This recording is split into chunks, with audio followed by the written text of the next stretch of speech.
இன்னைக்கு செவ்வாய்க்கிழமை மங்களவாரம் சாயங்காலம் வீட்டில் விளக்கு ஏற்றிட்டு விநாயகர் வழிபாடு பண்ணியாச்சு. விநாயகருக்குரிய ஸ்லோகங்கள் அனைத்தும் சொல்லியாச்சு. அடுத்து நாம் முருகப்பெருமானுடைய ஸ்லோகங்கள் அனைத்தும் சொல்லணும்.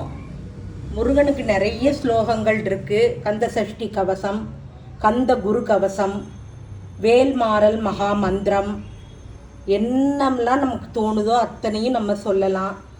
முருகப்பெருமான் மீது பாட்டுக்கள் பாடலாம். எவ்வளவோ பாடல்கள் டிஎம்எஸ் ஐயாவும் சீர்காழி ஐயாவும் நிறைய அந்த காலத்தில் பாடியிருக்காங்க. பாடலாம். இதெல்லாம் முருகப்பெருமானுக்குரிய வழிபாடு. விநாயகருக்கும் நாம் பூஜை பண்ணிட்டு அடுத்து முருகப்பெருமான் வழிபாடு பண்ணணும். ஏதாவது பிரசாதம் நைவேத்தியம் நம்ம வீட்டில் செஞ்சு நாம் பூஜை பண்ணலாம். இது நாம் அன்றாடம் செய்கிற வீட்டில் தின வழிபாடுன்னு சொல்லுவோம். இது மாதிரி பிள்ளையாருக்கு செம்பருத்தி பூ கிடச்சா வைங்க, ரொம்ப விசேஷம். அம்பாளுக்கு செவ்வரளிப்பூ ரொம்ப விசேஷம். முருகனுக்கும் செவ்வரளிப்பூ ரொம்ப விசேஷம். பாருங்க, செவ்வரளிப்பூ சாத்தியாச்சு.